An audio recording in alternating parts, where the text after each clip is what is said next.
കമനീയ കിശോരമുഗ്ധമൂർത്തേ കളവേണുകോണിതാദൃതാനനേന്തോ മമ വാജി വിജൃംഭതാം മുരാരേ മധുരിം ന കണികാപി കാപി കാപി മദശിഖണ്ഡി ശിഖണ്ഡ വിഭൂഷണം മദനമന്ധരമുഗ്ധമുഖാംബുജം പ്രജവധൂനയനാഞ്ചലവഞ്ചിതം വിജയതാം മമ വാങ്മയ ജീവിതം യോന്തഃപ്രവിശ്യ മമ വാചമിമാം പ്രസുപ്താം സഞ്ജീവയത്യഖിലശക്തിധരസ്തുധാംനാ അന്യാംശ്ച ഹസ്തചരണശ്രവണത്വഗാദീൻ പ്രാണാൻ നമോ ഭഗവതേ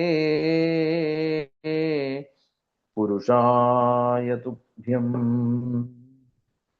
പീലിക്കണ്ണു ചരിച്ചു വെച്ചു തലയിൽ ഗോരോചനം നെറ്റിയിൽ കാലിക്കോലതു ചേർത്തു കെട്ടിയരയിൽ ഏലസിനൊപ്പം ഹരി ആലിഞ്ചോട്ടിലിരുന്നു സ്നിഗ്ധമധുരം വേണുസ്വനം തീർക്കുവാനോലും മാധവ സുന്ദരസ്മിതമുഖം കാണട്ടെ ഞാൻ എപ്പോഴും. ആവോളം കദളിപ്പഴം രുചിയെഴുമ്പാൽ പായസം വെണ്ണയും നേദിക്കാം പവനാലയേശ സതതം നിൻ ഗേഹമെത്തിയിട്ടു ഞാൻ. മല്ലാരേ മുരവൈരി നീ തുണതരൂ സംസാരമാം സാഗരം താണ്ടാനായി ചെറുവഞ്ചിയായി തവമിഴിക്കോണാൽ രമാമാധവ. മള്ളിയൂർ വാസിനം ശാന്തം ജ്ഞാനവൈരാഗ്യഭൂഷണം ശ്രീഭാഗവത നിഷ്ണാതം നൗമിതം ലോകശങ്കരം. സദ്ഗുരുഭ്യോ നമഃ. ഗോവിന്ദനാമ സങ്കീർത്തനം. ഗോവിന്ദ ഗോവിന്ദ. സ്യമന്തകോപാഖ്യാനം കഥയിലൂടെയാണ് നമ്മളിപ്പോ പോകുന്നത്. ഇന്നലെ നമ്മൾ ആ ഭഗവാന്റെ അപഖ്യാതികളെ ഇല്ലാണ്ടാക്കുവാൻ വേണ്ടിയിട്ട് പ്രസേനനെ അന്വേഷിച്ചു പോയതായിട്ടുള്ള ഭഗവാൻ തിരിച്ചു വരികയും സത്രാജിത്തിനെ ഇത് ഏൽപ്പിക്കുകയും സത്രാജിത്ത് തൻ്റെ ആ ജനങ്ങളിൽ നിന്നുള്ള വിരോധം മായ്ക്കുവാൻ വേണ്ടിയിട്ട് എന്താണ് തൻ്റെ ബന്ധുവാക്കി മാറ്റുവാൻ വേണ്ടിയിട്ട് തൻ്റെ പുത്രിയായിട്ടുള്ള സത്യഭാമയെ ഭഗവാൻ വിവാഹം ചെയ്തു കൊടുത്തു. ഭഗവാൻ ആ സ്ത്രീ ധനമായിക്കൊണ്ട് സ്യമന്തകമണിയും കൂടെ കൊടുത്തപ്പോൾ ഭഗവാൻ പറഞ്ഞു, ഇത് തന്നെ വലിയൊരു രത്നം അല്ലേ, ഇനി അതിന് പുറമെ ഒരു രത്നം എന്താ ഉള്ളത്? അപ്പം ഭക്തകളായിട്ടുള്ള ആൾക്കാര് അല്ലെ തൻ്റെ കൂടെ തന്നിലേക്ക് വരുമ്പോൾ ഉണ്ടാകുന്ന ആ ഒരു സന്തോഷം, അതിലും വലിയൊരു രത്നം എൻ്റെ ജീവിതത്തിൽ ഇല്ല. അതുകൊണ്ട് ഈ രത്നം അങ്ങേക്ക് തന്നെ ഇരുന്നോട്ടെ എന്ന് പറഞ്ഞുകൊണ്ട് സത്രാജിത്തിന്റെ കയ്യിൽ തിരിച്ച് ഏൽപ്പിച്ചു. അങ്ങനെ ആ സത്യഭാമയെ വിവാഹം കഴിച്ചു എന്ന് പറഞ്ഞുകൊണ്ടാണ് നമ്മൾ ആ 56ാമത്തെ അധ്യായം അവിടെ പറഞ്ഞത്. പിന്നീട് 57ാമത്തെ അധ്യായത്തില് അവിടെ പറയുകയാണ്, ഭഗവാൻ ഇതേ സമയത്ത് അവിടെ പാണ്ഡവരുടെ അടുത്തേക്ക് പോയി. എന്തിനാണ് പോയത്? വിജ്ഞാതാർത്ഥോപി ഗോവിന്ദോ ദത്താനാകർണ്യ പാണ്ഡവാൻ കുന്ദീം ജകുല്യകരണേ സഹരാമോ യയോ കുരു. എല്ലാം ഈശ്വരേച്ഛയായിട്ടുള്ളതാണ് എല്ലാം നടക്കുന്നെങ്കിൽ പോലും അവിടെ ഇപ്പോ അരക്കില്ലത്തിലെ പാണ്ഡവന്മാരും കുന്തിയും ഒക്കെ ദഹിച്ചു പോയി എന്ന് വിചാരിച്ച് കരഞ്ഞുകൊണ്ടിരിക്കുന്നതായിട്ടുള്ള ഭീഷ്മര്, കൃപര്, വിതുരൻ, അതുപോലെ തന്നെ ഗാന്ധാരി, ദ്രോണര്, ഇങ്ങനെയുള്ളവരൊക്കെ ദുഃഖിച്ചുകൊണ്ടിരിക്കുന്നു. അവിടെ എങ്ങനെയാ ദുഃഖിക്കുന്നവര്? കാപട്യമായിട്ടുള്ള രീതിയിൽ അവര് ദുഃഖം കാണിക്കുന്നുണ്ടെങ്കിൽ ഭഗവാനും എന്നാ ഇനി അവരുടെ കൂടെ ഒരു താനും ഇനി കാപട്യത്തിന് ഒട്ടും കുറയ്ക്കണ്ട എന്ന് വിചാരിച്ച് എന്ത് ചെയ്തു? ഭഗവാനും അവരുടെ അടുത്ത് ചെന്ന് ആ എവിടെ പറയുന്നുണ്ട് എന്താണ് തുല്യ ദുഃഖൗച സംഗമ്യ ഹാ കഷ്ടമിതിഹോചതു, കഷ്ടായി പോയി എന്ന് പറഞ്ഞുകൊണ്ട് അവര് ദുഃഖിച്ചുകൊണ്ടിരിക്കുന്നവരുടെ കൂടെ തന്നെ ഭഗവാൻ ചെന്നു. ശരിക്ക് പാണ്ഡവന്മാര് വിതുരരുടെ നിർദ്ദേശപ്രകാരം അവര് എന്താണ് അല്ലെ അരക്കില്ലത്തിൽ നിന്നുമൊക്കെ രക്ഷപ്പെട്ടു എന്നുള്ളതൊക്കെ ആർക്കറിയാം? ഭഗവാൻ അറിയാം. എന്നാൽ പോലും പക്ഷെ അത് പരസ്യമാക്കാൻ സാധിക്കുമോ? ഇല്ല അല്ലേ? അപ്പം ഉറ്റ ബന്ധുക്കൾക്ക് എന്തെങ്കിലുമൊക്കെ ദുഃഖങ്ങൾ വന്നു കഴിഞ്ഞാൽ അതിൽ പങ്കെടുക്കുക എന്നുള്ള ഒരു സാമാന്യ മര്യാദ അത് കാണിക്കുവാൻ വേണ്ടിയിട്ട് ആ ബന്ധുഗൃഹത്തിൽ ചെന്ന് സന്ദർശിച്ച് അവരെ ആശ്വസിപ്പിക്കുക, ഇതൊക്കെ ഒരു അല്ലെ ബന്ധുക്കളുടെ ധർമ്മമാണ്. അതുകൂടെ കാണിച്ചു തരുവാൻ വേണ്ടിയിട്ടാണ് അവിടെ. അങ്ങനെ ആ ധൃതരാഷ്ട്ര, അതുപോലെ തന്നെ ശകുനി, കർണൻ, ദുര്യോധനാദികള് ഇവരെ ഒന്നും ഭഗവാൻ ചെന്ന് കാണാൻ പോയില്ല എന്നർത്ഥം. എന്നിട്ടോ അവിടെ ദുഃഖിച്ചുകൊണ്ടിരിക്കുന്ന അവരുടെ അടുത്തേക്ക് ചെന്ന് ഭഗവാൻ അവരുടെ ആ ദുഃഖത്തെ ആശ്വസിപ്പിക്കുവാൻ വേണ്ടിയിട്ട് അവിടെ പോയി എന്ന് പറയാണ്. പിന്നീടാണ് അവിടെ സ്ത്രീണാം വിക്രോശമാനാനാം അല്ല അവിടെ ലബ്ധ്വൈതദന്തരം രാജൻ ശതധന്വാനമൂചതു അക്രൂര കൃതവർമാണോ മണിഃ കസ്മാന്ന ഗൃഹ്യതേ.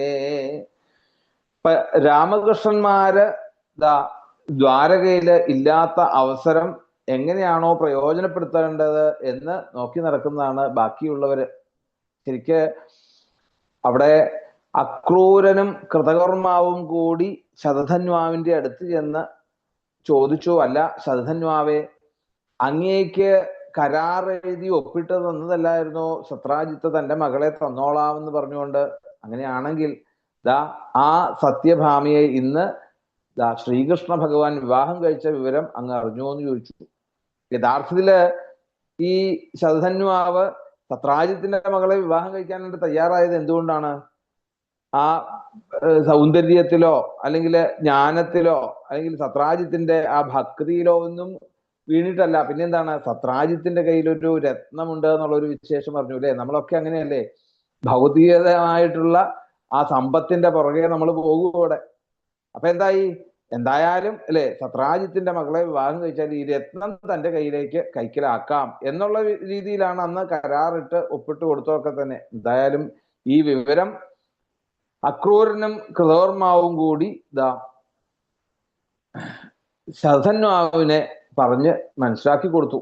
എന്തായാലും വേഗം തന്നെ യോസ്മഭ്യം സംപ്രതിശ്രുത്യ കന്യാരത്നം വിഗർഹ്യന കൃഷ്ണായ അതെന്ന സത്രാജിൽ കസ്മാൽ ഭ്രാതരമന്യാൽ. അപ്പം ആ കൃഷ്ണന് നൽകിയതായിട്ടുള്ള വിവരമൊക്കെ പറഞ്ഞു കൊടുത്തിട്ട് പറഞ്ഞു, വേഗം തന്നെ സത്രാജിത്ത് മകളെ കൊടുത്തിട്ടുണ്ട് എങ്കിൽ പോലും തൻ്റെ ഉദ്ദേശമായിട്ടുള്ള രത്നം ആ സത്രാജിത്തിൽ നിന്നും അത് നഷ്ടപ്പെട്ടിട്ടില്ല എന്നുള്ള ഒരു വിവരം അവിടെ അറിയിച്ചു. ഇത് കേട്ടതോടുകൂടി എന്തായി, വേഗം തന്നെ ആ സത്രാജിത്തിന്റെ അടുത്തേക്ക് അങ്ങ് ചെന്നു.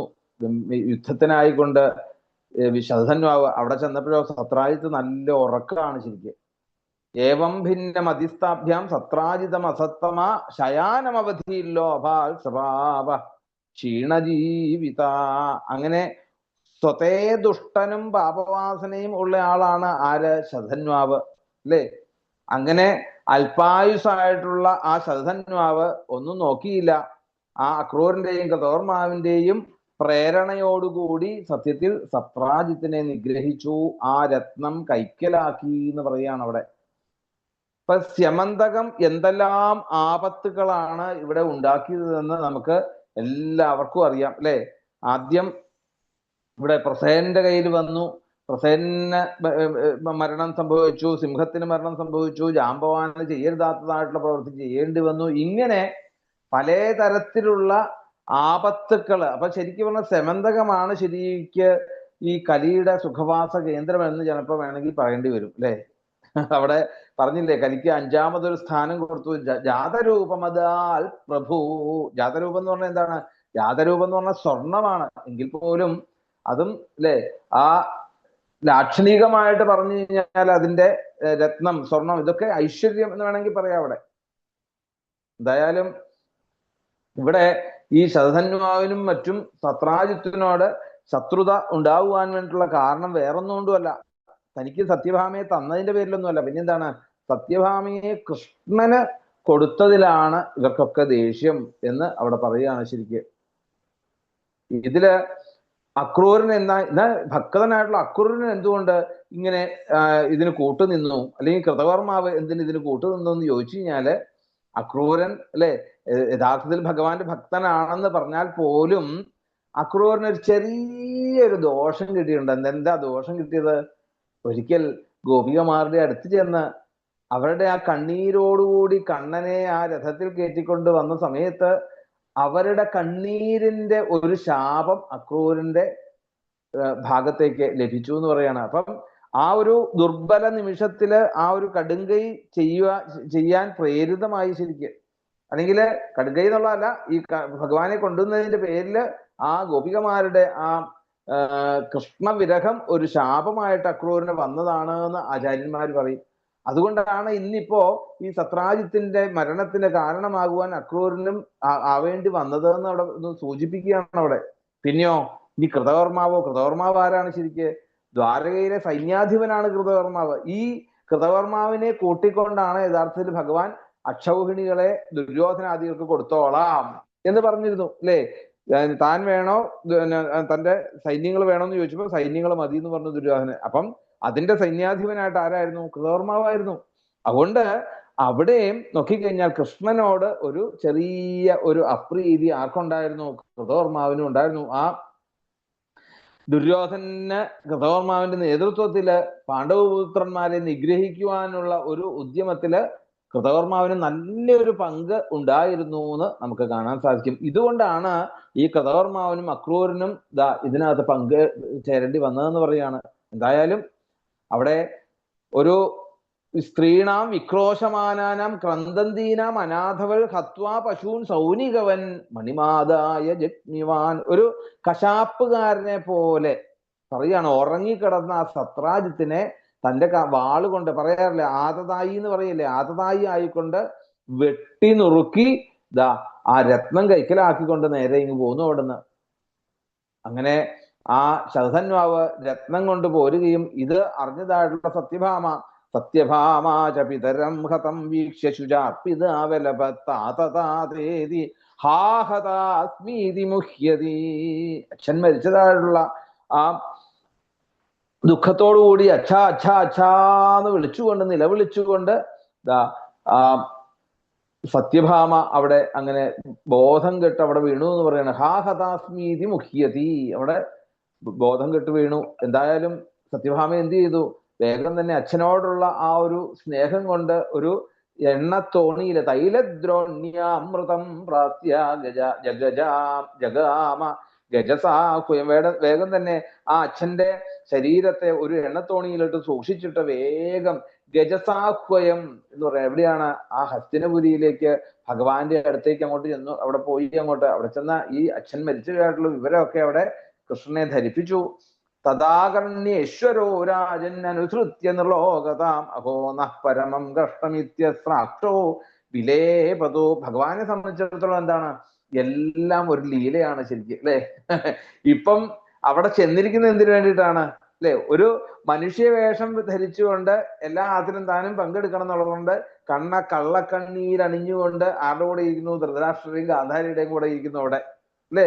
അല്ലെങ്കിൽ ഭീഷ്മരുടെയും കൃപരുടെയും ഒക്കെ അടുത്ത് പാണ്ഡവന്മാരും കുന്തി ദേവിയും മരിച്ചതിന്റെ പേരിൽ ദുഃഖം അവരോടുകൂടി പങ്കിട്ട് അങ്ങനെ കരഞ്ഞുകൊണ്ടിരിക്കുന്നു. അങ്ങനെ ഇരിക്കുമ്പോഴാണ് സത്യഭാമ അല്ലെ തന്റെ ഈ ചീത്തപ്പേരിന് കാരണമായിട്ടുള്ള സത്രാജിത്ത് മരിച്ച വിവരം എന്ന് പറഞ്ഞപ്പോ ഉള്ളിൽ എന്തെന്നില്ലാത്ത ഒരു സന്തോഷം ആർക്കുണ്ട്? കൃഷ്ണനുണ്ട്. ആ സ്വതവേയുള്ള പുഞ്ചിരി അങ്ങോട്ട് വിടരാൻ തുടങ്ങിയപ്പോഴത്തേക്കും വേഗം തന്നെ എന്തായി? ആ ബലഭദ്രസ്വാമി വന്ന്, രാമേട്ടൻ വന്ന് വേഗം ആ ചുണ്ടങ്ങോട്ട് പൊത്തി. എന്താ കൃഷ്ണ ഇത്? ഒന്നുമില്ലെങ്കിലും തന്റെ ഭാര്യ വന്ന് കരഞ്ഞു പറയുമ്പോൾ തന്നെ ആ ഭാര്യയുടെ ദുഃഖത്തിൽ പങ്കിടുകയല്ലേ വേണ്ടത്. ഉടനെ വേഗം എന്തായി? പിന്നെ ഗംഭീരമായിട്ടുള്ള ഒരു കരച്ചിലായിരുന്നു എന്നാണ്. എന്താ എങ്ങനെ കരച്ചിരുന്നത്? കഷ്ടം ഇത്യസ്ത്ര അഹോ നഃ പരമം കഷ്ടം ഇത്യസ്രാക്ഷോ വിലേപതൂ. പിന്നെയാണ്ട് വലിയ ദുരിതം വന്ന പോലെയാണ് ഭഗവാന്റെ കരച്ചില്. എന്താണ്? എന്തെന്നില്ലാത്ത ഒരു കഷ്ടപ്പാട് വന്നല്ലോ എന്നുള്ള രീതിയിൽ, അയ്യോ നമുക്ക് എന്തെന്നില്ലാത്ത കഷ്ടപ്പാട് വന്നല്ലോ എന്നുള്ളൊരു ദുഃഖത്തിൽ ഗംഭീരമായിട്ട് അങ്ങ് കരഞ്ഞു എന്നാണ് പറഞ്ഞത്. സത്യഭാമ പോലും പേടിച്ചു പോയി. കാരണം ഇതേവരെ ഇദ്ദേഹം ഒന്ന് കരഞ്ഞു കണ്ടിട്ടേ ഇല്ല. അത് തന്നെ എപ്പോഴും ആ നിറഞ്ഞ പുഞ്ചിരിയോടുകൂടി ഇരിക്കുന്ന ആ കൃഷ്ണൻ എവിടുന്ന് വന്നു ഈ ഒരു സങ്കടം, എന്തൊരു സ്നേഹ തന്നോട് എന്ന് അല്ലെ. അപ്പൊ പറയുന്നുണ്ട് ഗുരുനാഥൻ മള്ളിയൂർ അദ്ദേഹം ഒക്കെ പറയും ഈ സമയത്ത് ബലരാമേട്ടന് ഒട്ടും വിട്ടില്ല എന്നാ പറഞ്ഞത്. കാരണം എന്താണെന്ന് വെച്ചാൽ ഇനി തന്റെ സ്നേഹം ഇനി ഒട്ടും കുറഞ്ഞില്ല എന്ന് വിചാരിച്ച് ബലരാമസ്വാമിയും പറഞ്ഞു എന്ന് പറഞ്ഞത്, എന്റെ അനുജന്റെ ഭാര്യയുടെ അച്ഛൻ മരിച്ചേ എന്ന് പറഞ്ഞുകൊണ്ട് ബലഭദ്രസ്വാമിയും ഇതാ ഗംഭീരമായിട്ട് കരഞ്ഞ് ആ സത്യഭാമയെ എന്തെന്നില്ലാതെ സമാധാനിപ്പിച്ചു, സന്തോഷിപ്പിച്ചു. അവിടെ വേഗം തന്നെ എന്ത് ചെയ്തു, അവിടെ ആ ഈശ്വരന്മാരായ നാഗം ഈശ്വരയോ കുര്യാം ഹേളനം രാമകൃഷ്ണയോ കോനു ക്ഷേമായ കൽപ്പേത തയോർവചനമാചരൻ. ഈശ്വരന്മാരായിട്ടുള്ള രാമകൃഷ്ണന്മാരെ അവഹേളിക്കുന്നതായിട്ടുള്ള കാര്യത്തിന് ഞാനില്ല എന്നുള്ള തീരുമാനം എടുത്തുകൊണ്ട് അക്രൂരൻ അവിടെ പിന്നെന്താണ്, ആഗത്യ ഭഗവാൻ തസ്മാത് സഭാര്യ സാഗ്രജപുരം ശതധന്വാനമാരേവേ ഹന്തും കർത്തും മണിംദത. വേഗം തന്നെ ശതധന്വാവ് എന്ത് ചെയ്തു, ഈ മണി എടുത്തുകൊണ്ട് നേരെ അക്രൂരന്റെ അടുത്തും കൃതോർമാവിന്റെ അടുത്ത് നിന്ന് പറഞ്ഞു. കൃതോർമാവ് പറഞ്ഞു, ഞങ്ങൾ എന്താ പറഞ്ഞത്, ഞങ്ങള് സത്രാജിത്തിനെ കൊല്ലാനൊന്നും ഞങ്ങൾ പറഞ്ഞിട്ടില്ല, പിന്നെന്താണ് രത്നം സത്രാജിത്തിന്റെ ഉണ്ട് എന്നൊന്ന് സൂചിപ്പിച്ചു എന്നുള്ള അല്ലാതെ കൊല്ലാൻ അവര് വേഗം തന്നെ കയ്യൊഴിഞ്ഞു കൊടുക്കുന്നത്. അപ്പം ഈ രാമകൃഷ്ണന്മാരെ അവഹേളിക്കുന്നതായിട്ടുള്ള ഒരു കാര്യത്തിനും ഞങ്ങൾ കൂട്ടില്ല എന്ന് പറഞ്ഞുകൊണ്ട് രണ്ടുപേരും അവിടുന്ന് കൈ ഒഴിഞ്ഞു എന്ന് പറയാം. ആദ്യം കൃതവർമാവ് ഒഴിഞ്ഞപ്പോ എന്താ വിചാരിച്ചത്, കുറച്ച് സന്തോഷമാണ് ഉണ്ടായത്. കാരണം ഈ ആസുരിക ബുദ്ധിയുള്ളവർക്കൊക്കെ അങ്ങനെയാ. കാരണം എന്താണ്, ഇനി രണ്ടായിട്ട് വീതിച്ചാൽ മതി, ഏത് രത്നേ രണ്ടായിട്ട് വീതിച്ചാൽ മതി. അപ്പൊ നേരെ എന്നിട്ട് അക്രൂരന്റെ അടുത്ത് സന്തോഷത്തോടു കൂടി അല്ലെ ചെന്ന് പറഞ്ഞപ്പോഴാണ് അക്രൂരൻ പറഞ്ഞത്, ഇതൊന്നും ഞങ്ങളെ സംബന്ധിച്ചിടത്തോളം ഇത് ബാധിക്കുന്നതല്ലേ, ഞങ്ങൾക്ക് ഇതിനകത്തൊന്നും ഒരു പങ്കില്ല എന്നുള്ള രീതിയിൽ അക്രൂരൻ അകത്തേക്ക് കയറിപ്പോയി കൊട്ടാരത്തിലേക്ക്. ശതധന്വാൻ എന്തെന്നില്ലാത്ത ദേഷ്യം വന്ന് ഈ രത്നം എന്ത് ചെയ്തു എന്നാ അക്രൂരന്റെ ഭവനത്തിലേക്ക് വലിച്ചെറിഞ്ഞിട്ട് ശതധന്വാവും അവിടുന്ന് പോയി എന്ന് പറയാണ്. കംസസ്സാനുഗോപീതോ യദ്വേഷാത്യാജിത ശ്രിയ ജരാസന്ധ സപ്തദശ സംയുഗാൻ വിരഥോഗത. യാതൊരു ഭഗവാനോടുള്ള ശത്രുത്വം ഹേതുമായിക്കൊണ്ടാണോ ദാ കംസൻ ജരാസന്ധൻ തുടങ്ങിയതായിട്ടുള്ള ദുഷ്ടന്മാരൊക്കെ പലേ തവണ, ജരാസന്ധനൊക്കെ 17 തവണ കൃഷ്ണനെ ആക്രമിച്ചതായിട്ടുള്ള ജരാസന്ധൻ ഒടുവിൽ തേര് പോലും നഷ്ടപ്പെട്ട് പരാജിതനായി. അങ്ങനെയുള്ള ഭഗവാനോട് എതിരായിക്കൊണ്ട് ഒരു പ്രവർത്തിക്കും ഞാനില്ല എന്നുള്ള രീതിയിൽ അക്രൂരനും കൃതവർമാവും ഒക്കെ അവിടുന്ന് ഇതിൽ നിന്നൊക്കെ പിന്മാറി. വേഗം തന്നെ ഈ രത്നം അക്രൂരന് ലഭിച്ചപ്പോഴേക്ക് ഇനി എന്താ ചെയ്യേണ്ടത് അല്ലെ.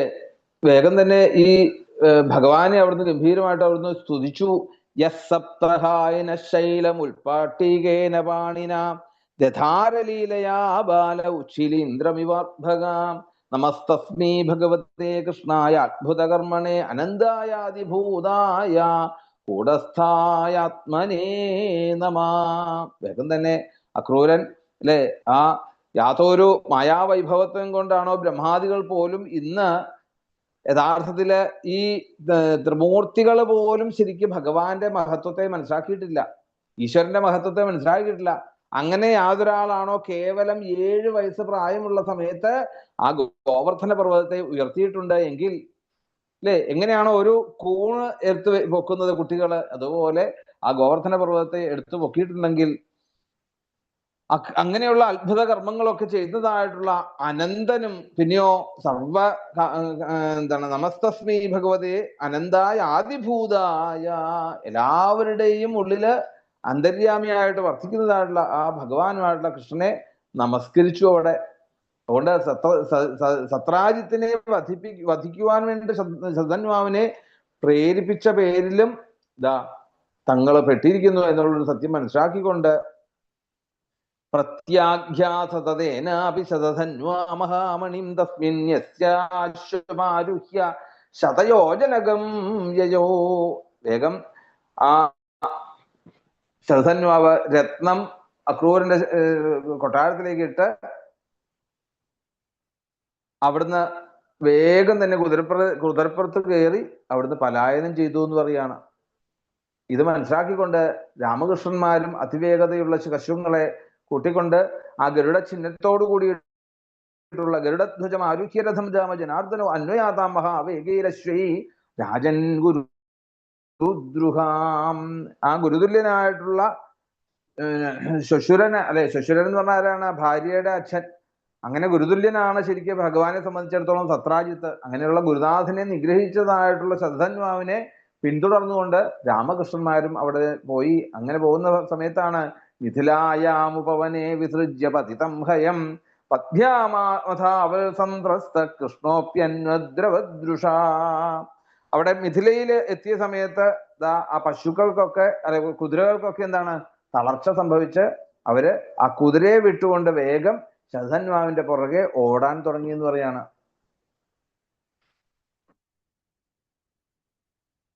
പിന്നീട് അവിടെ പദാതയ ഭഗവാൻ സസ്യ പദാതി സ്തിഗ്മനേമിന ചക്രേണ ശിര ഉൾകൃത്യ വാസസോർ വ്യജിനോന്മണിം.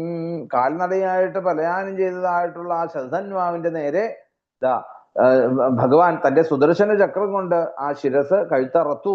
എന്നിട്ട് ആ ശരീരത്തിൽ മുഴുവൻ എന്താണ് അന്വേഷിച്ചു നോക്കി രത്നം. ആ രത്നമൊന്നും അന്വേഷിച്ചു നോക്കിയിട്ടൊന്നും ആ ഉടുവസ്ത്രത്തിലൊന്നും നോക്കിയിട്ട് ആ സെമന്തകം കാണാൻ സാധിച്ചില്ല. സെമന്തകം കിട്ടാതെ വന്നപ്പോൾ എന്താണ് ഭഗവാൻ ബലരാമസ്വാമിക്ക് ഒരു സംശയം. എന്താണ്?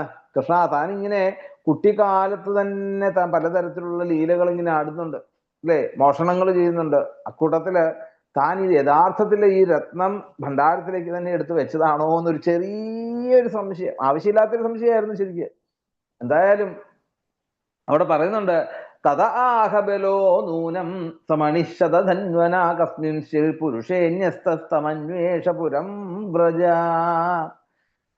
അങ്ങനെ ശതധന്വാവിനെ കൊന്നത് വെറും വൃഥാവിലായല്ലോ എന്ന് അവിടുന്ന് ആ ബലരാമസ്വാമി കൃഷ്ണനെ ഒന്ന് എന്താ പറയണ്ടേ അപലപിച്ചു ശരിക്ക്. എന്നിട്ടോ വേഗം തന്നെ ഈ ബലഭദ്രസ്വാമി പറഞ്ഞു, എന്തായാലും ഇനി ഈ പങ്ക് തനിക്ക് പങ്കുകൊള്ളാൻ സാധിക്കില്ല എന്നുള്ള രീതിയിൽ കൃഷ്ണനെ ഒന്ന് ചെറിയൊരു സംശയം വന്നതോടുകൂടി വേഗം പറഞ്ഞു, എനിക്ക് ചെറിയൊരു തിരക്കുണ്ട്. എന്താ തിരക്ക്?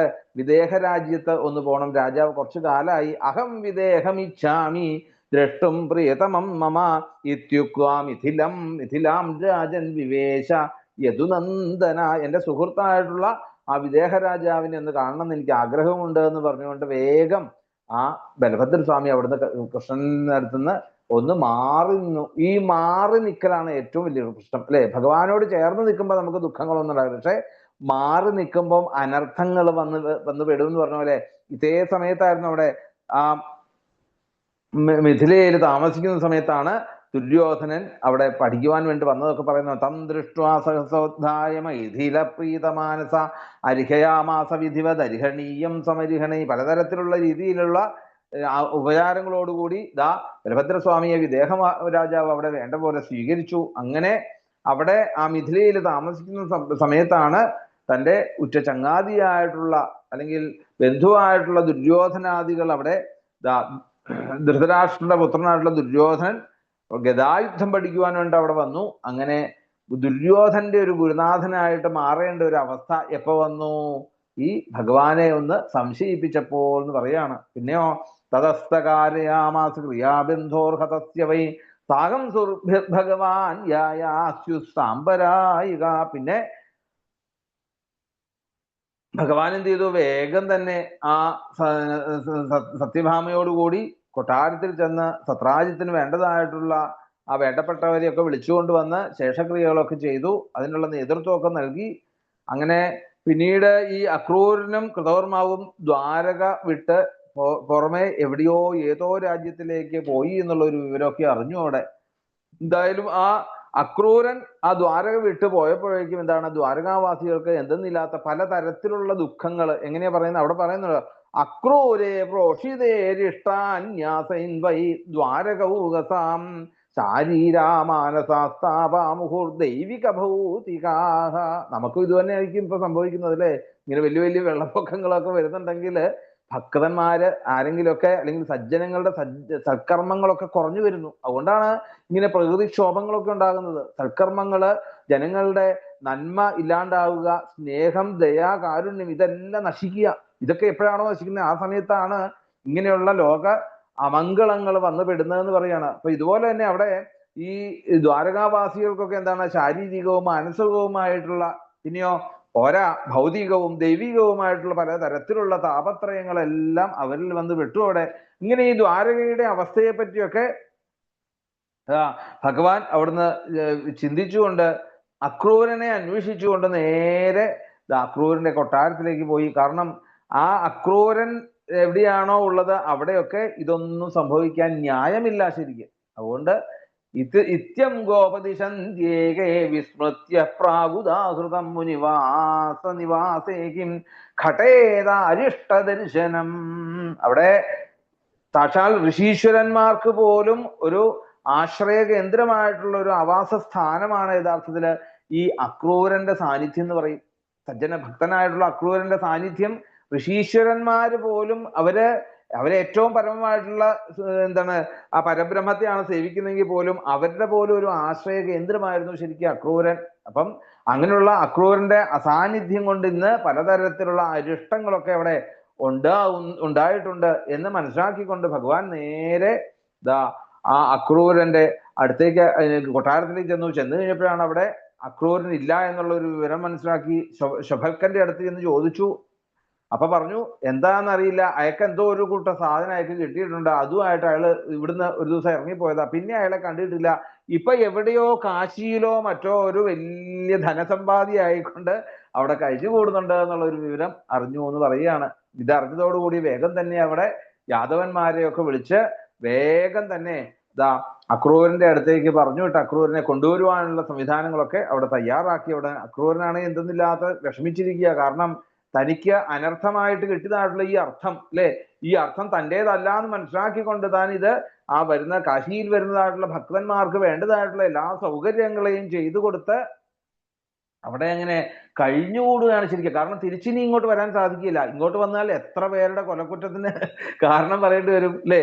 സത്രാജിത്ത് മുതൽ പോരാ, പ്രസേനൻ മുതൽ ഇങ്ങോട്ടുള്ള ആരൊക്കെയാണോ ഈ രത്നം കയ്യിൽ വെച്ചത് അവർക്കൊക്കെ സംഭവിച്ചത് എന്താണ്, ഈ ജന്മത്തിൽ അല്ലെ മരണം തന്നെയാണ് സംഭവിച്ചിട്ടുള്ളത്. അപ്പൊ അവരുടെ ഒക്കെ കൊലയ്ക്ക് കുറ്റം പ്രതിയാകേണ്ടി വരും എന്നുള്ളത് വിചാരിച്ചുകൊണ്ട് അവിടെ ചെന്നതാ ആ നനുദാനപതേ ന്യസ്തസ്ത്വയ്യാസ്തേ ശതധന്വനാസ്യമന്തകോ മണിശ്രീമാൻ വിദിത പൂർവമേവ.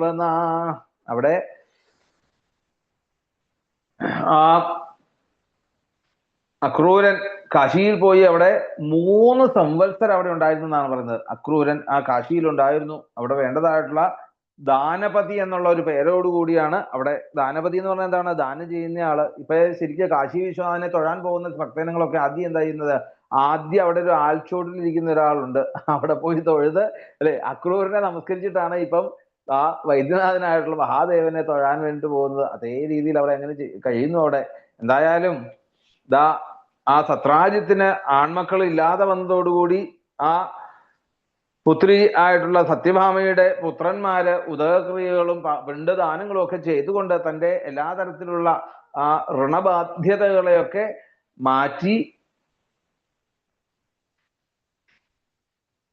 വേണ്ടതായിട്ടുള്ള കർമ്മങ്ങൾക്കൊക്കെ ഭഗവാൻ അത് വേണ്ട പോലെ അതൊക്കെ ചെയ്തു കൊടുത്തു.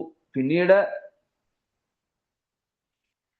ഈ അക്രൂരനെ വിളിച്ചു വരുത്തി ആ സഭ കൂടിക്കൊണ്ട് ഭഗവാൻ എല്ലാവരെയും വിളിച്ച് വിവരങ്ങളൊക്കെ അറിയിച്ചതിന് ശേഷം തഥാപി ദുദ്ധരസ്ത്വന്യീ ത്വയ്യാസ്താം സുവ്രതേ മണി കിന്തു മാമഗ്രജ സമ്യങ് പ്രത്യേതി മണിപ്രതി. അവിടെ പറയുന്നുണ്ട് ശാസ്ത്രവിധി ഇപ്രകാരമാണെങ്കിൽ പോലും ഈ സെമന്തകം നല്ല വ്രതനിഷ്ഠയുള്ള അങ്ങയുടെ കയ്യിൽ തന്നെ ഇരിക്കട്ടെ എന്നുള്ള രീതിയിൽ ഈ രത്നം എടുത്ത് ആർക്ക് തന്നെ കൊടുത്തു, അക്രൂരന്റെ കയ്യിലേക്ക് തന്നെ എല്ലാവരുടെയും മുമ്പിൽ വെച്ച് തന്നെ കൊടുത്തു. അത് കാരണം എന്താണ്, ഈ ഐശ്വര്യം ഉള്ളത് അത് ആർക്കാ വരേണ്ടത് ശരിക്കും, അത് സജ്ജനങ്ങളുടെ കയ്യിൽ കിട്ടിക്കഴിഞ്ഞാൽ അത് എന്താവും, അത് ലോക നന്മയ്ക്ക് വേണ്ടിയിട്ടാകും എന്ന് പറയാണ് അല്ലെ. ഇതിനു മുമ്പ് ദക്ഷന്റെ കാര്യം പറയുന്നുണ്ട് നമ്മളവിടെ. ദക്ഷന്റെ അവിടെ എന്താ പറയുന്നത്, ഷഡ്ഭിരസത്തമേതരൈഹി അല്ലെ. ആ എന്താണ് ഈ ഐശ്വര്യങ്ങള് തുടങ്ങിയതായിട്ടുള്ള, അതായത് അവിടെ പറയുന്നുണ്ട് വിദ്യാവപുഹ്കുല അല്ലെ, വിദ്യ, വയസ്സ്, വിദ്യ, അതുപോലെ തന്നെ നല്ല കുലം തുടങ്ങിയതായിട്ടുള്ള 6 ഐശ്വര്യങ്ങൾ വന്നു ചേരുന്നത് അത് അസത്തുക്കൾക്കാണെങ്കിൽ എന്താണ്, അഹങ്കരിച്ചുകൊണ്ട് നശിക്കും എന്നവിടെ ദക്ഷനെ കുറിച്ച് അവിടെ പറയുന്നത് പോലെ ഇവിടെ ഈ 6 ഐശ്വര്യങ്ങളും അത് ഭക്തന്മാർക്ക് എത്തിക്കഴിഞ്ഞാൽ അതെന്താണ്, അത് ജനങ്ങൾക്ക് അത് പ്രയോജനമാകുന്ന രീതിയിലാണ് എന്നുള്ള സത്യത്തെ മനസ്സിലാക്കിക്കൊണ്ട് ഭഗവാൻ എന്ത് ചെയ്തു, ഈ രത്നം അക്രൂരന് തന്നെ അവിടെ കൊടുത്തു എന്ന് പറയുകയാണ്. എന്തായാലും ഒരു അതുകൊണ്ട് ശരിക്കു പറഞ്ഞാല് ഈ രത്നത്തിന് തന്നെ എന്തൊരു പവിത്രതയാണ്. ശരിക്ക് ഈ രത്നം വലിയ പവിത്രമായിട്ടുള്ള രത്നമാണത്. ആ രത്നം നമ്മൾ ദുഷിച്ചുപയോഗിച്ചാൽ അത് നേരെ വിപരീതം. നമ്മൾ പറയല്ലേ ചില ഗുളികയൊക്കെ കഴിഞ്ഞാൽ സൈഡ് എഫക്റ്റ് ഉണ്ടാവും എന്ന് പറയല്ലേ, എന്ന് പറഞ്ഞ പോലെ ഇത് വേണ്ട പോലെ ഉപയോഗിച്ചു കഴിഞ്ഞാൽ മാത്രമേ അത് വേണ്ട പോലെ നമുക്കത് ഉപയോഗിക്കാൻ സാധിക്കുകയുള്ളൂ, അല്ലെങ്കിൽ ചെയ്യാൻ സാധിക്കുകയുള്ളൂ. അതുകൊണ്ട് ഒരു ലെവലേശം പോലും മാനസികമായിട്ടും ശാരീരികമായിട്ടും പോലും അതിനൊരു അശുദ്ധി വരുന്ന രീതിയിൽ അതിനെ പൂജിക്കരുത്. അതിന് നേരെ വിപരീതം വരും എന്നാണ് പറയാണ്. എന്തായാലും ആ സെമന്തകം ഇരിക്കേണ്ടതായിട്ടുള്ള ആ അക്രൂരന്റെ കയ്യിലേക്ക് തന്നെ കൊടുത്തു. എന്നിട്ടോ ദർശയസ്വ മഹാഭാഗബന്ധൂനാം ശാന്തിമാവഹ അവ്യുച്ഛിന്നാമഖാസ്തേദ്യ വർത്തന്തേ രുക്മവേദയാ. അല്ലയോ മഹാഭാഗ്യശാലിയായിട്ടുള്ള ഹേ അക്രൂര, ആ രത്നം അങ്ങ് പുറത്തെടുത്ത് അങ്ങയുടെ ബന്ധുജനങ്ങളുടെ ആശയ്ക്ക് അറുതി വരുത്തു. അങ്ങയുടെ ബന്ധുക്കൾക്ക് വേണ്ടതായിട്ടുള്ള എല്ലാ കാര്യങ്ങളെയും ചെയ്യും. അങ്ങയുടെ ബന്ധു ആരാണ് ശരിക്ക്, അല്ലെ? ഭക്തന്മാരുടെ ബന്ധു ആരാണ് ശരിക്ക്? ഭക്തന്മാരുടെ ബന്ധു ഭഗവാനാണ്. അപ്പം അങ്ങ് അത് ഭഗവാന് വേണ്ടിയിട്ടേ അങ്ങ് സമർപ്പിക്കുകയുള്ളൂ എന്നുള്ളത് വ്യക്തമായിട്ട് അറിയാം. അതുകൊണ്ടാണ് ഭഗവാൻ അവിടെ പറഞ്ഞത് എന്താണ്, ബന്ധൂനാം ശാന്തിമാവഹ. ബന്ധുക്കളായിട്ടുള്ളവർക്ക്, ഈ ഭക്തന്മാരെ സംബന്ധിച്ചിടത്തോളം സമദർശന, അല്ലെ? അവിടുത്തെ മൃഗങ്ങളായിട്ടും സസ്യങ്ങളായിട്ടും മനുഷ്യരായിട്ടും എല്ലാവരുമാണ് അവരുടെ ബന്ധുക്കൾ എന്ന് പറയുന്നത്. അപ്പം അവരുടെ ശാന്തിക്ക് വേണ്ടിയിട്ട് അങ്ങ് ഈ രത്നത്തെ ഉപയോഗിച്ചോളൂ. അവ്യുച്ഛിന്ന മഖാസ്തേദ്യ വർത്തന്തേ രുക്മവേദയ. അപ്പോൾ അങ്ങയുടെ ഈ യജ്ഞങ്ങള് സ്വർണവേദിയോടുകൂടി അത് മുടക്കമില്ലാതെ നടക്കട്ടെ എന്നവിടെ അക്രൂരനെ അവിടുന്ന് ഗംഭീരമായിട്ട് അനുഗ്രഹിച്ചു എന്ന് പറയാണ്. അപ്പൊ നമ്മളെയും ഇതിലൂടെ പിന്നെ പറഞ്ഞ എന്താണ്, ഏവം സാം അഭിരാലബ്ധ ശുഭൽക്കതനയോ മണിം ആദായ വാസതാജന്നം ദദൂ സൂര്യസമപ്രഭം. ഇങ്ങനെ അനുനയ വാക്യങ്ങളോടുകൂടി ഭഗവാന്റെ അനുഗ്രഹം കിട്ടിയതോടുകൂടി എന്ത് ചെയ്തു, അക്രൂരൻ വേഗം തന്റെ ആ വസ്ത്രത്തിൽ ഒളിപ്പിച്ച് വെച്ചിരുന്നതായിട്ടുള്ള ആ രത്നം, സൂര്യപ്രഭയോട് കൂടിയിട്ടുള്ള ആ രത്നം, ആ സെമന്തകരത്നം പുറത്തേക്കെടുത്ത് ആ ഭഗവാൻ ആ സെമന്തകരത്നം എല്ലാവരെയും കാണിച്ചുകൊണ്ട് സെമന്തകം ദർശയിത്വാ ജ്ഞാതിഭ്യോരജ ആത്മന വിമൃജ്യമണിന ഭൂയസ്തസ്മൈ പ്രത്യർപ്പയ പ്രഭു. എല്ലാവരെയും ബോധിപ്പിച്ചു. ഇത് കാണിച്ചുകൊണ്ട് ആ തന്റെ അപഖ്യാതികളെയൊക്കെ തുടച്ചു നീക്കിക്കൊണ്ട് ആ രത്നം അക്രൂരനെ തന്നെ തിരിച്ച് ഏൽപ്പിച്ചു എന്ന് പറയുകയാണ്. അപ്പം ആ രത്നത്തിന്റെ കഥ അവിടെ പറഞ്ഞിട്ട് അവസാനം എന്താണ്, അവസാനം ഒരു ഫലശ്രുതിയും കൂടെ പറഞ്ഞു. എന്താ ഫലശ്രുതി പറഞ്ഞത്? യസ്വേദൽ ഭഗവതൈശ്വരസ്യ വിഷ്ണോർവീര്യാഢ്യം വ്രജനഹരം സുമംഗളം ച ആഖ്യാനം പഠതി ശൃണോത്യനുസ്മരേദ്വാ ദുഷ്കീർത്തിം ദുരിതമപോഹ്യാതി ശാന്തിം. ഈശ്വരനായിട്ടുള്ള മഹാവിഷ്ണുവിന്റെ അവതാരമായിട്ടുള്ള ആ ശ്രീകൃഷ്ണ അവതാര മാഹാത്മ്യത്തില് ശോഭിക്കുകയും അതുപോലെ തന്നെ എന്താണ് പാപഹരവും മംഗളപ്രധാനവുമായിട്ടുള്ള ഈ സെമന്തകോപാഖ്യാനം ആരാണോ പാരായണം ചെയ്യുക, ആരാണോ ശ്രവിക്കുന്നത്, ആരാണോ ഇത് അനുസ്മരിക്കുന്നത്, അങ്ങനെയുള്ളവർക്കൊക്കെ അവിടുന്ന് ഒരിക്കലും ഒരു അപകീർത്തി ഉണ്ടാവുകയോ അല്ലെങ്കിൽ ഒരു ദുഷ്കൃതം ഉണ്ടാവുക, അല്ലെങ്കിൽ അവർ ചെയ്തതായിട്ടുള്ള എല്ലാ ദുഷ്കൃതങ്ങളും ഒക്കെ നശിച്ച് ശാന്തി കൈവരും എന്നുള്ള ഒരു ഫലശ്രുതിയോടുകൂടിയാണ് ആ സെമന്തക കഥ നമുക്ക് പറഞ്ഞു തരുന്നത്. അപ്പൊ നമുക്കും ഇത് കാണിച്ചു തരുന്ന വേറെ ഒന്നും ഉണ്ടാവില്ല. ഞാൻ ഇന്നലെ നമ്മൾ പറഞ്ഞതുപോലെ തന്നെ എന്താണ്, അർത്ഥം എന്നുള്ള പുരുഷാർത്ഥത്തെ, അർത്ഥം കൊണ്ട് നമുക്ക് പുരുഷാർത്ഥത്തെ നേടണമെങ്കിൽ എന്താ വേണ്ടത്? ഒരിക്കലും അതിൽ അഹങ്കരിക്കാതെ, ഇത് അല്ലെ ലോകത്തിന്റെ പണമാണ് നമ്മളുടെ കയ്യിലിരിക്കുന്ന അർത്ഥം, ഇത് നമ്മൾക്ക് അവശ്യം കഴിഞ്ഞ് നമ്മളുടെ ബാക്കി വരുന്നതായിട്ടുള്ള ഒന്നും ഒരിക്കലും തൻ്റെ ആണെന്നുള്ളത് തോന്നലില്ലാതെ അത് നിസ്വാർത്ഥമായിട്ട് നമുക്ക് എല്ലാവർക്കും വേണ്ടിയിട്ട് അത് ദാനം ചെയ്യുവാനും ധർമ്മം ചെയ്യുവാൻ വേണ്ടിയിട്ടും ഒക്കെ നമുക്ക് ചെയ്യാൻ സാധിക്കുമെങ്കിൽ അവിടെയാണ് യഥാർത്ഥത്തിൽ നമുക്ക് യാതൊരുവിധ ദുഃഖങ്ങളും ഇല്ലാതെ ശാന്തി സമാധാനമൊക്കെ കൈവരുന്നത് എന്നുള്ള ഒരു പാഠം നമ്മളെ പഠിപ്പിച്ചു തരുന്നു. അപ്പം ഭൗതികമായിട്ടുള്ള നേട്ടങ്ങളുടെ പുറകെ പോകരുത് കാണിച്ചു തരികയാണ് അവിടെ. നോക്കൂ, സത്രാജിത്ത് എന്താണ് ഇതിൽ അഹങ്കരിച്ചത് എന്തുകൊണ്ടാണ്? 8 ഭാരം സ്വർണം നമുക്കും ഇങ്ങനെ ഇന്ന് ധാരാളം സമുദ്രരത്നങ്ങളൊക്കെ പത്രത്തിൽ പരസ്യം കാണാം. എന്താണ് വിത്തൗട്ട് നോ ഇൻട്രസ്റ്റ് എന്നും അല്ലെ, 2 വെച്ചാൽ 10 കിട്ടും, 10 വെച്ചാൽ 100 കിട്ടും, 100 വെച്ചാൽ 1000 കിട്ടും എന്നൊക്കെ പറഞ്ഞിട്ട് നമ്മളെയും പ്രലോഭിപ്പിക്കുന്ന എത്രയോ രത്നങ്ങൾ നമ്മളൊന്നും അതിൽ ചെന്ന് വീഴരുത്. ആ ഒരു ഭൗതികമായിട്ടുള്ള ഐശ്വര്യമല്ല നമുക്ക് വേണ്ടത്. പിന്നെന്താണ് നമ്മളുടെ യഥാർത്ഥമായിട്ടുള്ള ഐശ്വര്യം എന്നുള്ളത് നമ്മളെ കൊണ്ടു നടക്കുന്നതായിട്ടുള്ള ആ ഈശ്വരനെ അറിയലാണ് വേണ്ടത് എന്നൊക്കെ നമുക്ക് അതിൽ നിന്നും അനുമാനിക്കാം. ബാക്കിയുള്ള ഭാഗങ്ങളൊക്കെ നമുക്ക് അടുത്ത ദിവസം അടുത്ത അധ്യായത്തിലൂടെ നമുക്ക് കാണാം. ഇപ്പോ ആ പാരായണത്തിലേക്ക് പ്രവേശിക്കാം. ഗോവിന്ദനാമ സങ്കീർത്തനം. ഗോവിന്ദ ഗോവിന്ദ.